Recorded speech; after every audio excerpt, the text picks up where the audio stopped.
This channel does not promote any violent, harmful, or illegal activities. All content provided by this channel is meant for an educational purpose only. Filmi কায়দায় দুই police কর্মীকে গুলি করে এখনো অধরা অভিযুক্ত সাজ্জাককে বিহারে গা ঢাকা দিয়েছে।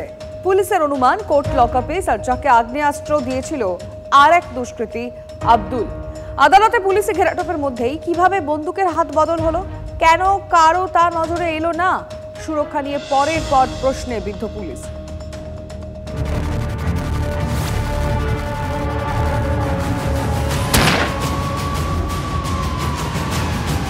আদালত থেকে হেফাজতে ফেরার পথে দুই পুলিশ কর্মীকে গুলি করে পগার পাওয়ার আসামি। গোয়ালপুকুরের পাঞ্জিপাড়ায় একেবারে ফিল্মি কায়দায় অ্যাকশন। খুনের মামলায় বিচারাধীন বন্দী সাজ্জাক আলমকে আদালত থেকে জেলে নিয়ে যাচ্ছিল পুলিশ। প্রস্রাব করার কথা বলে প্রিজন ভ্যান থেকে নেমে পাহারায় থাকা দুই পুলিশ কর্মীর ওপরে গুলি চালায় অভিযুক্ত। একটি সিসিটিভি ফুটেজ পুলিশের হাতে এসেছে। তাতে গুলি চালানোর পর চাদর গায়ে জাতীয় সড়ক ধরে সাজ্জাককে ছুটে পালাতে দেখা গেছে। এরপর চাদর ফেলে বাইকের পিছনে বসে চম্পট দেয় সাজ্জাক। বড় প্রশ্নচিহ্ন হয়ে দাঁড়াচ্ছে পুলিশ কেন এত কিছুর পরেও কোনো নিরাপত্তা নিজের সুরক্ষা রাখতে পারলো না। অন্যদিকে পুলিশের কোনো রকম কোনো কিছু এই বিষয়ে ইনফরমেশন কেন ছিল না। কোথায় পালালো সাজ্জাক? বিহার, নেপাল নাকি বাংলাদেশে? তদন্তকারীদের অনুমান বিহারেই আত্মগোপন করে থাকতে পারে সাজ্জাক। বাংলাদেশেও পালানোর ছক রয়েছে। বাংলা বিহার সীমানা সিল করে নাকা তল্লাশি চললেও এখনও তার নাগাল পায়নি পুলিশ। সাজ্জাক এবং আব্দুলকে ধরতে 2 লক্ষ টাকা করে পুরস্কার ঘোষণা করেছে পুলিশ। কিন্তু যে প্রশ্ন বারবার ঘুরে ফিরে আসছে, বিচারাধীন বন্দী আগ্নেয়াস্ত্র পেল কোথা থেকে? পুলিশের দাবি, বন্দুক কেড়ে পুলিশের ওপর গুলি চালানো হয়নি, ওই আগ্নেয়াস্ত্র পুলিশের ছিল না। ইসলামপুর কোর্ট লকআপেই অস্ত্র পেয়েছে সাজ্জাক। অস্ত্র দিয়েছে জামিনে থাকা আরেক দাগী অপরাধী আব্দুল। वो जो 7.65 बोर का ये एमिनेशन है जो कि पुलिस यूज नहीं करती है, और कोर्ट लॉकअप में उसका था। उस दौरान उसके पास वो फायर आर्म पहुंचाया गया। ইসলামপুর আদালত চত্বরে পুলিশের বয়ান অনুযায়ী বন্দির কাছে পৌঁছে গিয়েছিল আগ্নেয়াস্ত্র। সেখানে দায়িত্বপ্রাপ্ত পুলিশ কর্মীরা কি করছিলেন সে প্রশ্নের উত্তর এখনো অধরা। সাজ্জাক বলে যে মূল অভিযুক্ত, তার যে সহকারী অর্থাৎ আব্দুল, সেই আব্দুল আদৌ ভারতীয় নাগরিক কিনা তা নিয়েও একাধিক প্রশ্ন রয়েছে।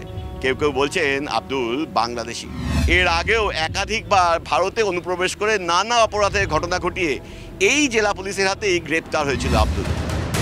পাঞ্জিপাড়ায় গুলিবিদ্ধ দুই পুলিশ কর্মী শিলিগুড়ির একটি বেসরকারি হাসপাতালে ভর্তি। জখমদের দেখতে বৃহস্পতিবার হাসপাতালে পৌঁছে যান ডিজি রাজীব কুমার। এরপর দুই দিনাজপুর এসপি উত্তরবঙ্গের আইজিকে নিয়ে ঘটনাস্থল ঘুরে দেখেন। পরে পাঞ্জিপাড়া পুলিশ ফাঁড়িতে রুদ্ধদ্বার বৈঠক সারেন। গুলিকাণ্ডে তদন্ত এগোচ্ছে। এরই মধ্যে গোয়ালপুকুর গুলিকাণ্ডে আজব যুক্তি শুনিয়েছেন রাজ্যের মন্ত্রী গোলাম রাব্বানি। গভর্নমেন্টকে ডিফেম করার জন্য, সরকারকে ডিফেম করার জন্য অনেক ষড়যন্ত্র হচ্ছে। ওর মধ্যে একটা ষড়যন্ত্র এটা তাদের তো ব্যবহার হচ্ছে। আর পুলিশ তো তদন্ত করেছে, তদন্ত করার পর দেখবেন পুলিশ সব বাইরে হয়ে আসবে।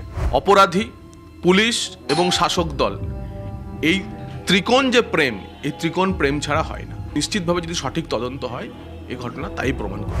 এই ধরনের ঘটনা অতীতেও ঘটেছে, অন্য রাজ্যেও ঘটে। এ রাজ্যে অনেক কমে গিয়েছে। যে আপত্তিকর ঘটনা ঘটেছে পুলিশ দেখছে। প্রশান্ত চৌধুরী ও রূপক ঘোষের রিপোর্ট, TV9 বাংলা। দিকে দিকে আক্রান্ত পুলিশ বাহিনীকে করা বার্তা ডিজি রাজীব কুমারের। আমরা প্রশিক্ষিত, অপরাধীরা পুলিশের ওপর গুলি চালালে আমরা 4 গুণ বেশি গুলি চালাবো। কিভাবে কড়া হাতে মোকাবিলা করতে হয় জানি। বাহিনীকে বার্তা ডিজি রাজীব কুমারের। ঘুরিয়ে কি এনকাউন্টার সওয়াল রাজ্য পুলিশের ডিজির? উঠছে প্রশ্ন। এটা যে দুষ্কৃতীরা যে গুলি চালিয়েছে, এটা আমাদের সকলের উপরে গুলি আছে, এটাকে আমরা ভালো জবাব দেব। We are trained like that. Normally আমরা যে নর্মাল লোকজন আছে ওদের আমরা সিকিউরিটি প্রোভাইড করি, আমরা ওদের জন্য সুরক্ষা প্রদান করি। কিন্তু যদি কোনো ক্রিমিনাল পুলিশ ফোর্সের উপরে গুলি চালাবে, যদি একটা গুলি চালাবে আমরা চারটা গুলি চালাবো। আমরা এটা প্রতিবদ্ধ আছি অ্যান্ড উইল ডু ইট।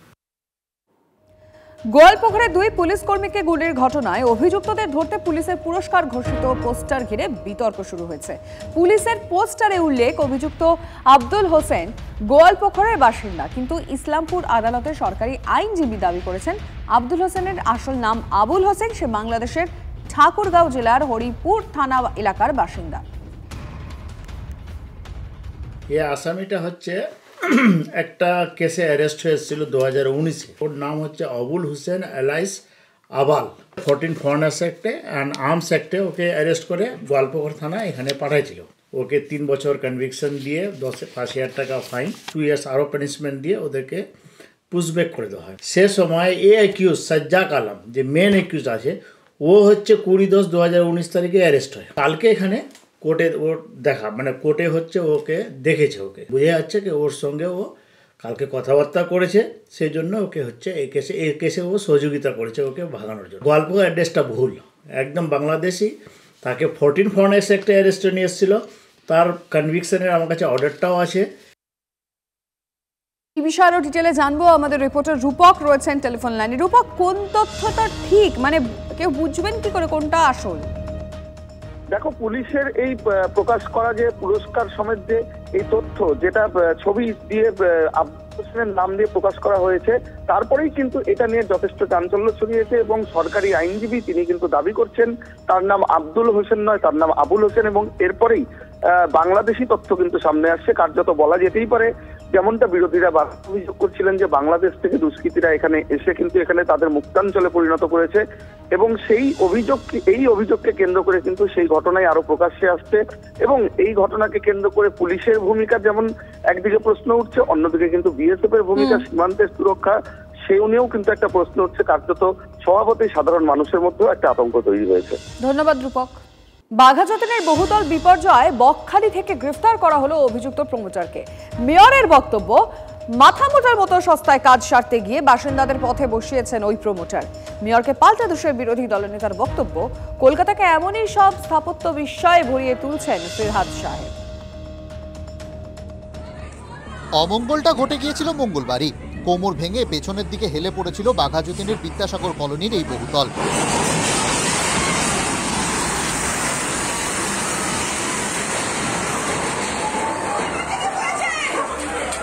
ঘটনার পরই বেপাত্তা হয়ে যান বেআইনিভাবে তৈরি এই বহুতলের প্রমোটার শুভাশিস রায়। যদিও গা ঢাকা দিয়ে শেষ রক্ষা হলো না। 3 দিনের মাথায় বকখালির এক হোটেল থেকে অভিযুক্ত প্রমোটারকে গ্রেফতার করে কলকাতা পুলিশ।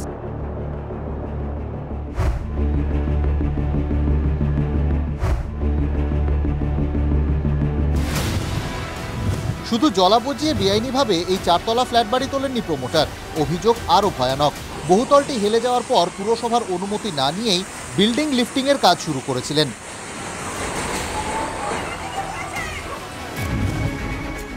আর সেই কাজ হচ্ছিল গাড়ি তোলার যন্ত্র দিয়ে। প্রমোটার সে নিজে পাকামি করে বোধহয় হরিয়ানার থেকে কাউকে নিয়ে এসে কোনো স্ট্রাকচারাল ইঞ্জিনিয়ারের সাপোর্ট না নিয়ে বা তার ওপিনিয়ন না নিয়ে, কর্পোরেশনের পারমিশন না নিয়ে, বাড়িটা নাকি একটুখানি বেঁকেছিল সেটাকে ঠিক করতে গেছে। তারা গাড়ি ওঠানোর যে জগ, সেই জগ দিয়ে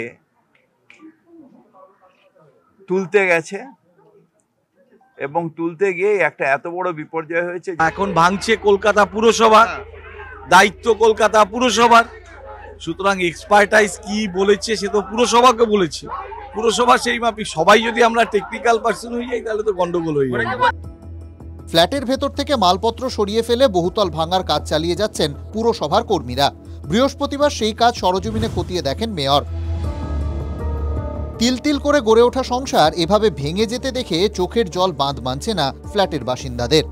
অন্য তরফ থেকে কোনো রকম তারা সাহায্য পায়নি, এখনো পর্যন্ত কোনো রকম সাহায্য পায়নি। এমনকি কেউ জিজ্ঞেস করতেও যায়নি যে তা আপনারা রান্না করেছেন না কোথায় ঘুমিয়েছেন, খাটে ঘুমিয়েছেন না রাস্তায় ঘুমিয়েছেন। আমরা যে পরিবাররা এখানে কিনেছেন তাদের সাথে কথা বলবো এবং তাদের সব রকমভাবে সাহায্য করব, যতটা আমাদের পক্ষে সম্ভব তাদের পাশে থাকব এবং যাতে সঠিকভাবে প্ল্যান পেয়ে তারা যাতে এটাকে করতে পারেন সেটার দেখাশোনা দায়িত্বটা আমরা ক্যালকাটা কর্পোরেশন থেকে নিচ্ছি।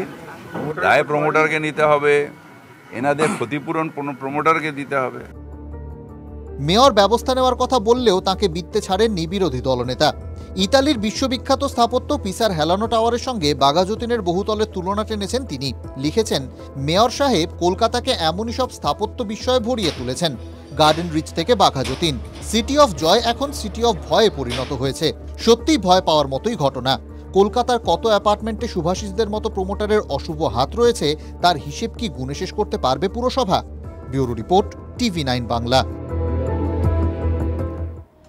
বাঘাযতীনের বাড়ি ভেঙে পড়ার বিতর্কের মধ্যেই আরও এক নতুন বিতর্কে কলকাতা পুরসভা। 109 নম্বর ওয়ার্ডের তৃণমূল কাউন্সিলর অনন্যা বন্দ্যোপাধ্যায়ের বিরুদ্ধে বেআইনি বাড়ি তৈরির অভিযোগ তুললেন বিজেপি নেতা সজল ঘোষ। বিষয়টি নিয়ে কাউন্সিলর অনন্যার সঙ্গে যোগাযোগ করেছিলাম আমরা, কথা বলেছিলাম মেয়র ফিরহাদ হাকিমের সঙ্গে। কি বলছেন তারা দেখুন।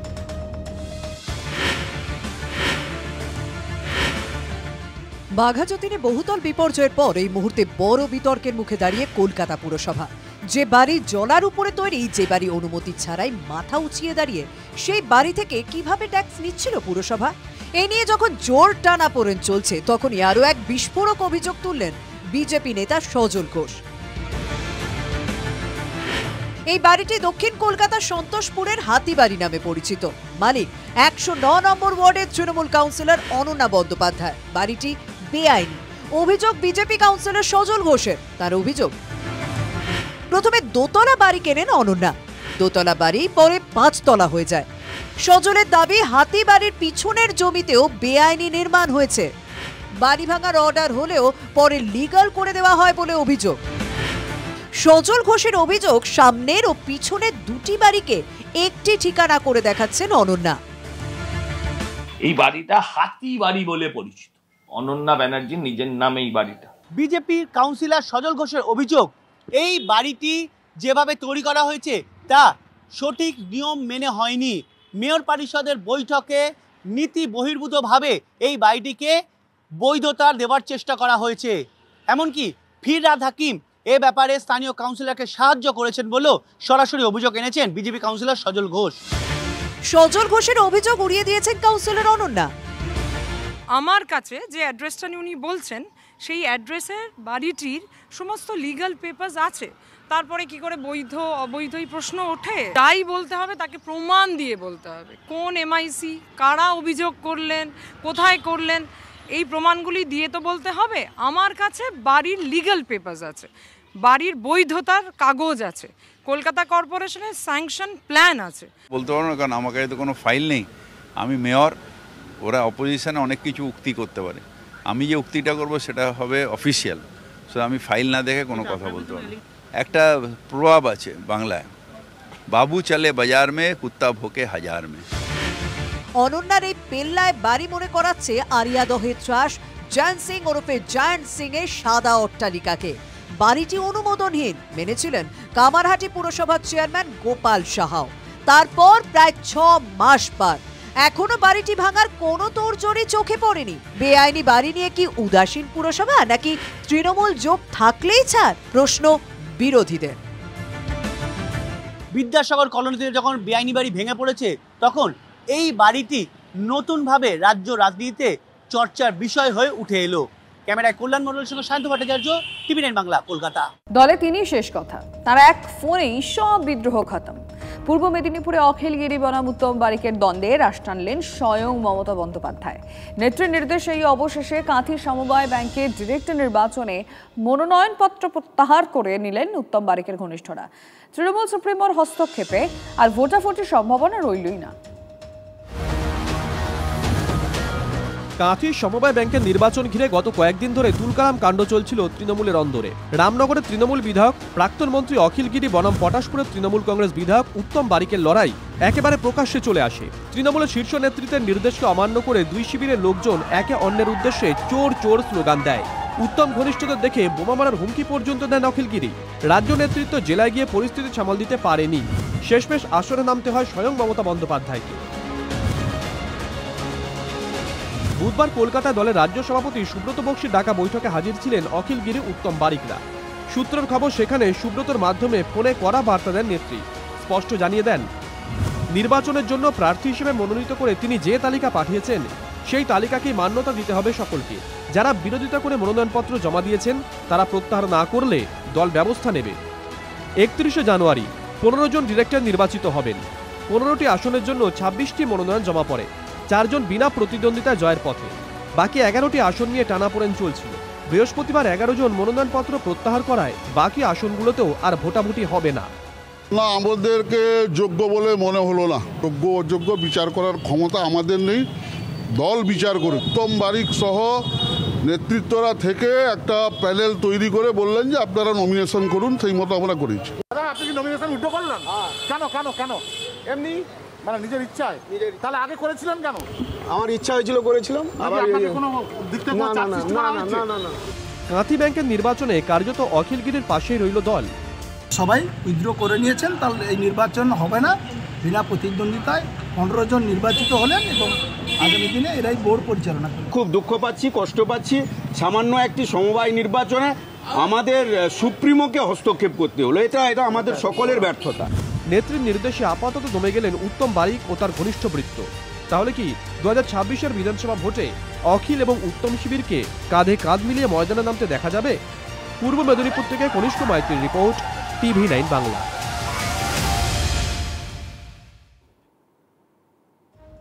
মুখ্যমন্ত্রীর ঘোষণা মতো রাজ্যে ফের চালু হচ্ছে দুয়ারে সরকার কর্মসূচি। 24শে জানুয়ারি থেকে 2রা ফেব্রুয়ারি পর্যন্ত চলবে দুয়ারে সরকার। প্রত্যন্ত এলাকার সব বাসিন্দা যাতে সুবিধা পান, এবার বিশেষ জোর দেওয়া হয়েছে তার উপর। দুয়ারে সরকারের সঙ্গে থাকবে পাড়ায় সমাধান কর্মসূচিও। 28শে ফেব্রুয়ারির মধ্যে সব আবেদনপত্র খতিয়ে দেখে উপযুক্ত উপভোক্তাদের পরিষেবা পৌঁছে দেওয়া হবে। এবার দুয়ারে সরকার শিবির থেকে 37টি পরিষেবা প্রদান করা হবে।